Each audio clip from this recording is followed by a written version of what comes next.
Predicción de tasa de petróleo de nuevos pozos. Sí, este es el siguiente grupo que está, compuesto por Carol González, Nagel Amaguay y Giovanni Benavides, si mal no recuerdo. Entonces, ¿me confirman si están listos? Hola, buenos días. Sí, sí estamos listos. Listo, Karen. Entonces, Carol, les doy el paso. Ya. Por favor, me confirman cuando puedan visualizar mi pantalla. Ahora sí, ya se te ve, ya se ve. Está la presentación, ¿verdad? Correcto. Está el PowerPoint. Ok. Ahora sí. Okay. Perfecto. Bueno, buenos días. El grupo para esta presentación está conformado por Nigel, Giovanni y mi persona. Les vamos a presentar una metodología para poder estimar la estimar la tasa inicial de producción de pozos nuevos. Los tutores en este proyecto fueron Roberto y Cristian Galarza. Como agenda para esta presentación, vamos primeramente a empezar con una breve introducción sobre lo que es la industria petrolera, cuál es el desafío que tenemos respecto a esta metodología que queremos implementar, en qué consiste la metodología, todo el tema de procesamiento y modelamiento de datos, y finalmente los resultados y las conclusiones. Entonces, primeramente, vamos a empezar describiendo cuál es el objetivo que tenemos en la industria petrolera. Más que nada, el objetivo principal es poder incrementar la producción de petróleo y, en lo posible, mantener una continuidad operativa. Cuando hablamos de mantener continuidad operativa, nos referimos a que tenemos que tratar de mantener a los pozos operativos el mayor número de días posibles. Es decir, que el pozo esté produciendo y no deje de producir o no se caiga por algún factor externo. ¿Cómo podemos lograr esto? Realizando varias actividades de recondicionamiento, que no son más que actividades de mantenimiento. O, por ejemplo, cuando nosotros tenemos un carro y tenemos que darle mantenimiento, tenemos que ir al mecánico y demás, igualito es acá, con los pozos que tenemos. Entonces, estas actividades se dividen en dos tipos. Tenemos las actividades de CAPEX y las actividades de OPEX. Dentro de las actividades de CAPEX no es nada más que la intervención directa al reservorio. Ya les voy a explicar en qué consiste esto y, qué es en sí un reservorio, ¿ok? Y también las actividades OPEX, que es más la parte ya de mantenimiento mecánico a nivel del sistema de producción. Ya, pero antes de continuar y detallarles un poquito más sobre lo que es sistema de producción, reservorio, me gustaría, que tengamos en claro y nos llevemos en la mente que para poder producir un pozo tiene que tener dos condiciones básicas. Primeramente, energía, que se traduce en presión, para poder justamente permitir el movimiento de los fluidos, y propiedades petrofísicas, buenas propiedades petrofísicas, particularmente permeabilidad, porosidad. Propiedades petrofísicas nos referimos más al nivel del reservorio. Es decir, ¿y los reservorios qué son? Los reservorios son rocas que contienen petróleo. Entonces, esta roca tiene que ser porosa y permeable, principalmente. Hay otras propiedades petrofísicas que son el espesor, la saturación, pero principalmente estas de acá. Y como nosotros sabemos, Ecuador es un país petrolero. Justamente nosotros tenemos algunos bloques, tanto principalmente en la región amazónica, también tenemos en la parte del Golfo de Guayaquil, en el Golfo de Guayaquil, y también tenemos en la parte de Santa Elena. Ya, hablando en términos de producción de Ecuador, la producción diaria aproximadamente que nosotros tenemos aquí en el país es de 500,000 barriles de petróleo por día. Okay, aquí creo que, se me fue un cero de más, pero son 500,000 barriles de petróleo por día. Ahora, respecto a, ¿cuáles son los componentes principales que consideramos en un sistema de producción? Tenemos el reservorio, la parte del sistema de producción como tal, es decir, el camino que sigue el petróleo para ir desde aquí, donde podemos ver aquí, que es la roca porosa permeable que contiene el petróleo, es como que el camino, la salida del petróleo hasta superficie. Y finalmente las facilidades de producción, que es donde ya se trata el crudo para su transporte y venta, ¿ok? Entonces siempre recordemos esto. Entonces, cuando yo hablaba de actividades CAPEX, yo me refería a que hacemos intervenciones directamente aquí a la roca, al reservorio. En muchos de los casos se fracturan las rocas para que así el petróleo tenga mayor movilidad y salga. Y bueno, en el sistema de producción, actualmente ya no existen pozos que aquí en nuestro país que puedan producir por energía natural, es decir, que el petróleo solito llegue a superficie, entonces se requieren de bombas eléctricas o también bombas mecánicas, principalmente.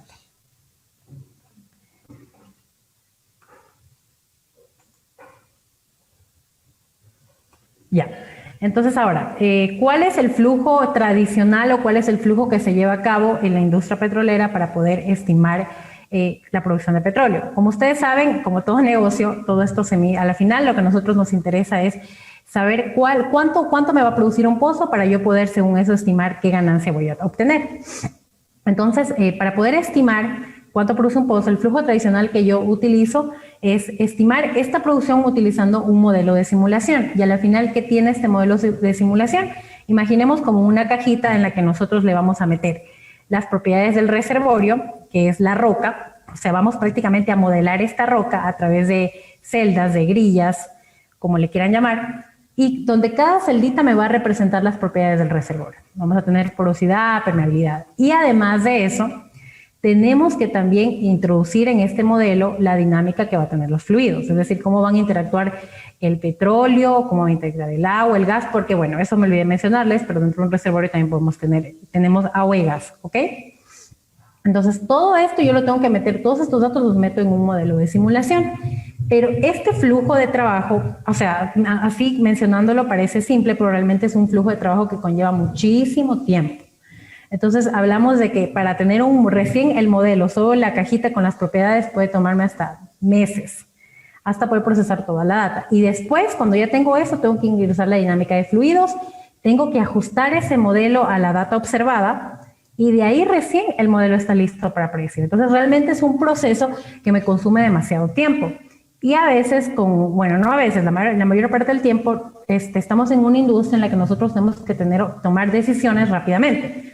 Entonces, me dicen para la siguiente semana tenemos que perforar, tenemos que estimar en dónde vamos a perforar un pozo nuevo, dónde vamos a poner un pozo nuevo. Entonces, realmente, si esperar a que este modelo esté listo puede retrasarnos bastante. Entonces, justamente lo que nosotros queremos o intentamos, o bueno, queremos hacer o intentamos hacer con este proyecto es construir un modelo analítico que obviamente no va a ser quizás tan robusto como la simulación, pero sí tratar de construir un modelo que tenga en cuenta la mayor parte de las variables que intervienen en la producción de un pozo para de esta forma poder estimar un QOI inicial, una tasa inicial de producción de un pozo y poder soportar la toma de decisiones. Ahora, ¿cómo planeamos o cómo planteamos implementar este proyecto? ¿Cuál es la metodología a seguir? Bueno, como ya lo mencionamos, el objetivo es predecir la tasa inicial de petróleo de pozos nuevos. Aquí sí me gustaría también hacer una aclaración. Cuando hablamos de pozos nuevos, hablamos de un pozo que nunca ha existido y que lo vamos a colocar en una determinada locación, o también nos referimos con pozo nuevo a un pozo que ya tiene producción, pero que le vamos a hacer un cambio de zona. Ahora, ¿qué es esto de cambio de zona? Dentro de un mismo pozo nosotros podemos tener varios reservorios. Reservorio 1, reservorio 2, reservorio 3, reservorio 4, etc. Entonces, digamos que el pozo actualmente produce el reservorio 4 y del reservorio 3. Pero como ya vemos que viene declinando su producción y sabemos que tenemos también reservas en el pozo 2 y en el pozo 1, cuando hablo de reservas me refiero a que tenemos petróleo, entonces lo que hacemos es proponer un cambio de zona, que también equivale como un pozo nuevo. Entonces, este proyecto de aquí los vamos a enfocar primeramente como primer intento para los cambios de zona, es decir, para un nuevo reservorio, que equivale a un pozo nuevo, ¿ok? Luego la idea es, bueno, el siguiente paso, una vez ya definido qué vamos a hacer para cambios de zona, vamos a hacer una clusterización de los pozos. Vamos a dividir los pozos en grupos que tengan de tal forma que estos grupos tengan propiedades petrofísicas similares. Recuerden que habíamos mencionado que la porosidad, permeabilidad son a la final unas condiciones necesarias para que la roca pueda producir y pueda que la roca produzca y que el fluido pueda moverse. Entonces vamos a hacer clúster en base a las propiedades petrofísicas principales, que son la porosidad, permeabilidad, espesor, NTG, que es net to gross, que bueno, no es nada más que el espesor neto como tal que realmente me va a producir. de tal forma que yo pueda definir rangos. Entonces yo sé que, por ejemplo, voy a tener pozos que van a tener un rango de permeabilidad, por ejemplo, de 100 milidarcis hasta 200 milidarcis y con porosidades de el 10 al 12%, un ejemplo. Entonces esa es la idea, poder dividir a estos pozos en grupos. Y luego, una vez que ya se han definido esos grupos con rangos claros y establecidos, hay que estimar las propiedades. Como ya lo dije, al ser un reservorio nuevo o ese pozo recién va a producir en el reservorio, no conocemos a ciencia cierta cuáles son sus, o sea, tenemos un indicio de cuáles son sus propiedades. Sin embargo, como todos son estimaciones y de cierta forma tenemos incertidumbre, porque obviamente el reservorio está en el subsuelo, no lo podemos ver, entonces la idea es poder ajustar esas propiedades y estimar, o sea, tener una estimación de las propiedades para este pozo en base a las propiedades de los pozos del mismo clúster. Es decir, si aquí yo saqué 4 clústeres y resulta que este pozo nuevo lo voy a producir o va a pertenecer al área de clúster 1, entonces en base a las propiedades de los pozos del clúster 1 voy a estimar propiedades para este nuevo pozo. Y finalmente vamos a modelar el QI con estas propiedades y también incluyendo el historial de producción que se ha visto en el área. ¿Cuál es el flujo de trabajo que utilizamos? Bueno, en este caso trabajamos con Python, principalmente con Pandas, Scikit-learn, Plotly, Seaborn, con Jupyter Notebook. Y bueno, en este caso tuvimos que utilizar también SQL Alchemy porque los datos que recibimos, parte de ellos estaban también en base de datos. Entonces recibimos en realidad sets de datos en Excel, bueno, un montón o sea, varios formatos de datos, incluido la parte de base de datos, ¿ok? Entonces, lo primero que hicimos, bueno, fue prácticamente importar nuestros datos, limpiar y dar formato a los datos, porque justamente, como les menciono, al recibir datos de tantas fuentes, era como que no lo tenía consolidado. Entonces, a la final me tocó hacer limpieza de datos y a la final unir todo en un solo data frame. Ya, luego, pues, a continuación, una vez que los datos estuvieron listos, modelamos, validamos, luego de que justamente dimos formato a estos datos, hicimos las transformaciones pertinentes para nuestro análisis, el análisis exploratorio, visualización y finalmente el modelamiento y validación. Ya, ahora respecto al procesamiento de los datos que nosotros teníamos disponibles eran datos de producción, petróleo, agua, corte de agua. Corte de agua no es nada más que la fracción de tu producción total que es agua. Es decir, que si yo tengo 100 barriles de petróleo, puedo tener 20 barriles de agua, ¿ok? Entonces, ese corte de agua es nada más que la fracción. La presión de fondo fluyente, es decir, cuánto es la presión en fondo, los datos petrofísicos, las propiedades del fluido, que, bueno, las principales son factor volumétrico, viscosidad de petróleo, viscosidad de agua, que estas propiedades no me van a indicar nada más que cómo va a comportarse nuestro fluido a diferentes condiciones de presión y temperatura. Ya, y presiones de reservorio, que como les comenté inicialmente, es como que nuestra fuente principal de energía para que el pozo produzca. Bueno, y obviamente estas presiones de reservorio a diferentes tiempos. Ya, continuando con el procesamiento de los datos, bueno, aquí es importante mencionar que si bien es cierto que nosotros contábamos con datos de producción históricos desde muchísimos años atrás, el análisis que nosotros pretendemos hacer es estimar la tasa inicial de petróleo. Entonces yo no puedo tomar todos los datos del histórico porque no es lo mismo el reservorio hace 30 años que hace 5 años. Hace 30 años hablemos de que yo tengo condiciones muy diferentes a las que tengo ahora, hablando dinámicamente. Entonces puede ser que hace 30 años mi presión inicial de reservorio era 4.000 PSI. 4.000 PSI son suficientes para que el petróleo llegue solito a superficie. Pero ahora ya no tengo esas condiciones, entonces probablemente ya esa presión sea muchísimo menor. Entonces, para nuestro análisis necesitamos discretizar justamente eso y considerar únicamente pozos que hayan producido dentro de los últimos 5 años para tener resultados más realísticos. Ya, luego de haber hecho este filtro de pozos que hayan producido dentro de los últimos 5 años, el siguiente paso es modelar la presión de reservorio. Sin embargo, aquí nos encontramos con una gran limitante que realmente los datos eran muy, muy escasos. Lo que hicimos fue, modelar esta presión de reservorio con una regresión, y eso ya lo discutiremos un poquito más a detalle más adelante, pero sí, realmente los datos eran muy limitados e igualmente para estimar las propiedades de los fluidos únicamente contamos con datos de un pozo, únicamente 15 datos, nada más. Y de igual manera para la permeabilidad efectiva, que bueno, realmente son como que las propiedades principales para poder estimar esta tasa de petróleo.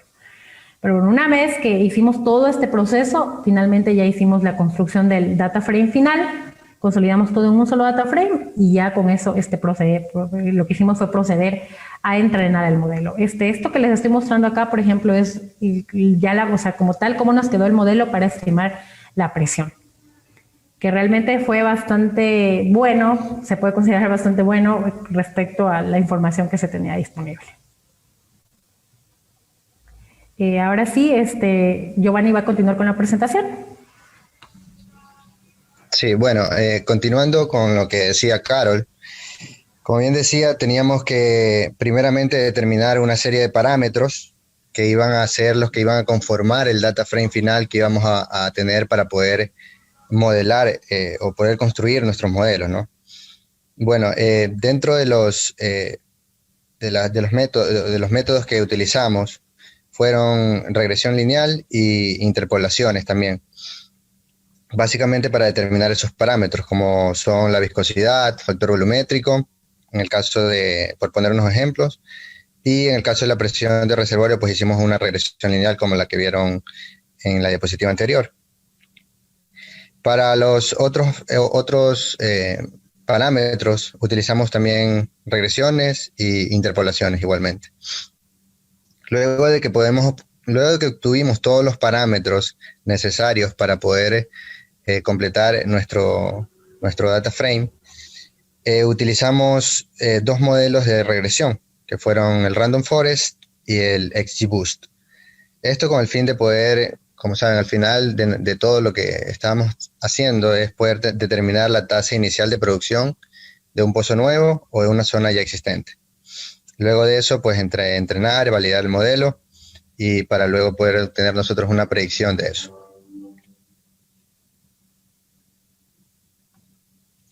Siguiente, Carol, por favor. Carol. Sí, bueno, luego de poder obtener toda la información necesaria para poder nosotros hacer el modelo, como metodología, pues utilizamos primeramente agrupar pozos que mantenían ciertas características similares, ¿ya? En este caso, pues, los parámetros o las variables que utilizamos para poder agrupar fueron las propiedades petrofísicas, las propiedades de las características de la roca, ¿no? Como porosidad, permeabilidad, espesor de arena. Y con ello, pues, lo que obtuvimos fue básicamente 4 clústeres, en donde esos clústeres fueron ajustados bastante bien, porque mantenían una relación bastante buena con respecto a la relación entre permeabilidad y porosidad, como en la tabla que ven aquí.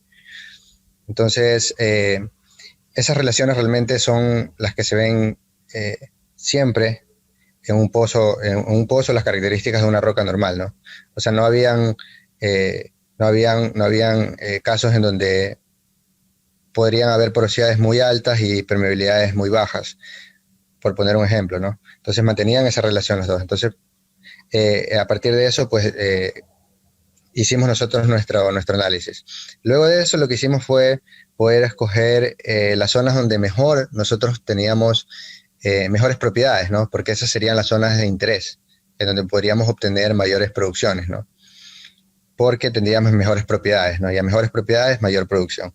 Entonces, para eso escogimos el clúster 1 y el clúster 4, que son los que mantenían esas buenas relaciones y donde tenían también mayor cantidad de pozos. Porque al final de esto, pues, tuvimos que reducir un poco la cantidad de pozos por justamente, habían pozos donde no tenían producción, ¿no? Entonces eso no lo podíamos tomar para poder modelar, porque necesitábamos un dato de producción. Siguiente, por favor. Sí. Bueno, luego de que ya tuvimos nuestra serie de datos, lo que hicimos fue utilizar, como les dije, la regresión, el XGBoost y el Random Forest, ¿no? Para esto, pues bueno, se disminuyeron las variables, se combinaron básicamente las variables, todas las variables que determinamos, los parámetros que teníamos, para poder tener un ajuste del modelo, ¿no? Entonces, como ven, realmente se obtuvo un buen ajuste, pero el sacrificio un poco que tuvimos que hacer fue, pues, la cantidad de los datos, ¿no? Realmente suponemos, o más o menos estamos analizando, concluimos que un poco el sobreajuste que tenemos es por la cantidad de los datos que tuvimos que recortar, ¿no? Dentro de la base de datos final. Siguiente, por favor. Y bueno, como conclusiones, pues, como les decía, se determinaron los 4 clústeres, obtuvimos una buena relación y estaban bien marcados esos clústeres, lo cual nos dio bastante intuitividad para poder determinar qué zonas podrían ser mejores, solamente a partir de los clústeres. Luego de eso, pues, también como parte de una de las propiedades, como decía Carol, importantes dentro de la productividad de un reservorio de la energía, es decir, la presión del reservorio, dentro de la correlación que se hizo, arrojó un R-square de 0.5, porque realmente consideramos, bueno, bastante aceptable, porque había bastante variabilidad en los datos de presión, y bueno, como les dije, no tuvimos bastantes datos tampoco justamente de la presión o de las viscosidades, que son parámetros que nos ayudan a poder determinar la productividad. Luego de eso, pues, también para las variables de viscosidad, factor volumétrico, permeabilidad, se utilizaron, pues, los métodos, como les decía, de interpolación, ya que solo, pues, se disponía de un set pequeño de datos. Utilizando, pues, bueno, luego la regresión de Random Forest y XGBoost, se obtuvieron las métricas que les mostré, bastante aceptables. Sin embargo, pues consideramos que el modelo aún no se considera listo para realizar predicciones debido a que hay otras variables que influyen en la productividad y que no están, pues bueno, por disponibilidad realmente de que no podemos obtener esos datos o que no los teníamos esos datos, pues concluimos en trabajar con lo que teníamos, ¿no? Siguiente, por favor. Bueno, como datos adicionales, un poco para mejorar lo que se tiene, aplicamos, pues, sería bueno, pues, aplicar otras técnicas para el tratamiento de los outliers y no tener, pues, que eliminar muchos datos. Utilizar modelos más robustos, ¿no? Para poder determinar la presión del reservorio, que es uno de los característicos de las propiedades claves. Estimar también o utilizar correlaciones para poder estimar las propiedades de los fluidos. Incluir también análisis de depositación, incluir análisis de estimación de perfiles de producción, e incluir análisis de compartimientos, que ya son un poco análisis más técnicos que nos pueden arrojar datos que nos podrían servir como input para poder ingresar a nuestro modelo. Y bueno, eso es lo que pudimos obtener nosotros al final. Gracias. Bien, este proyecto también es bastante diferente a lo que comúnmente tenemos en los programas de ciencia de datos. Déjenme decirles que ha sido muy interesante, inclusive para conocer un poco lo que está detrás de todo lo que es la producción petrolera. Entonces, bueno, felicitaciones Giovanni, Nagel, Carol. Muy interesante su proyecto y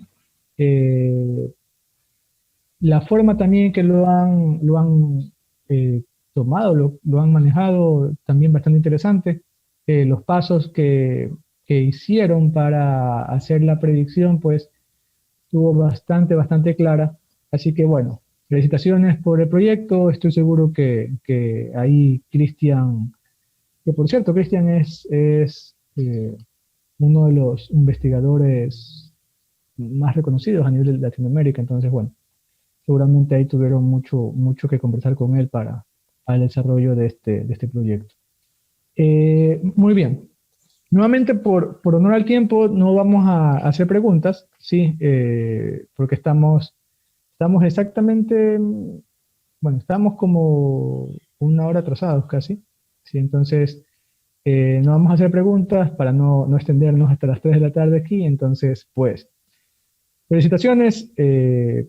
3 nuevos científicos de datos que entran al país, a Latinoamérica, y pues nuevamente desde la Sociedad Estadística les decimos que esperamos que hayamos cumplido con las expectativas que tenían y que todo lo que intentamos transmitirles, los diferentes docentes que tuvieron en los 10, 11 módulos, que todo esto les sea útil para su vida laboral, académica, etcétera.